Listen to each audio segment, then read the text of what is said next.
When a Stranger Calls. It's one of those horror titles that lingers in pop culture thanks to that legendary question.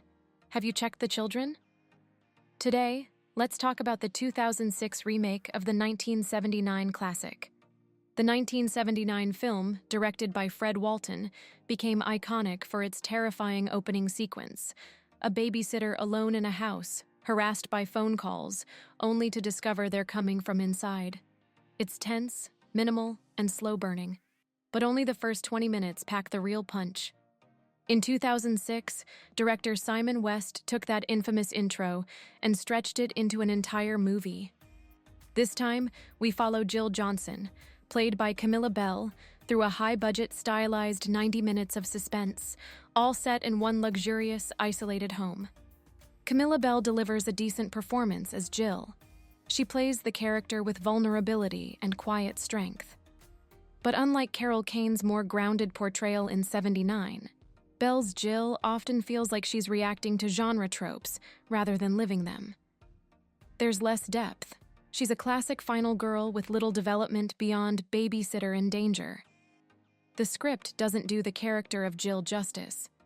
You tend to question some of her decision-making in the first and second act, but in the third we get a more witty Jill, quick-thinking, and strong.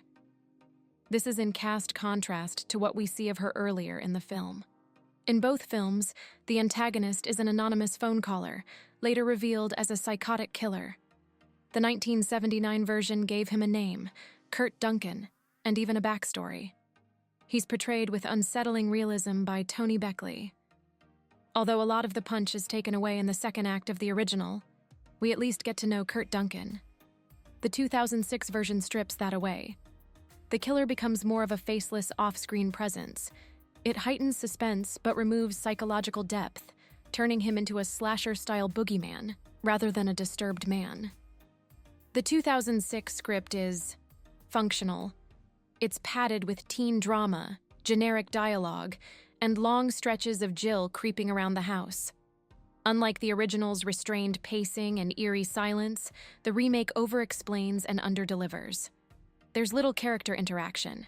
It's Jill versus house, and eventually, Jill versus killer. Jill never gets a backstory, and so the character feels empty, to an extent. The remake shines when it comes to the cinematography. The house is gorgeously shot. High ceilings, long shadows, stylish modern architecture. The lighting is slick, using contrasts and silhouettes to build tension. It's cinematic, but sometimes feels more like a commercial than a horror film. The film makes great use of the house to add to the story. The cinematography is far stronger than the original. The sound design is effective. Every creak, breath, and ring pierces the silence. The score adds to the tension without being intrusive. But again, it lacks the raw, visceral soundscape of the 1979 original, which used silence and minimal cues more effectively. Camilla Belle anchors the film well, despite a thin script.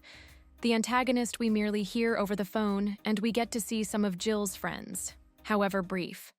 In contrast, 1979 gave us Charles Durning as a detective obsessed with tracking the killer, adding a second layer of suspense and narrative complexity.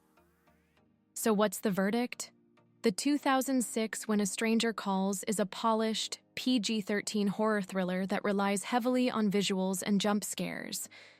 It's watchable, but lacks the psychological dread and narrative tension of the original.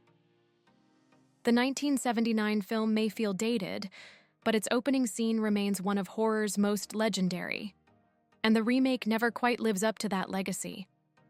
If you've seen either or both films, let us know in the comments which one you prefer. And if you're into short film reviews like this, don't forget to like, subscribe, and ring that bell for more.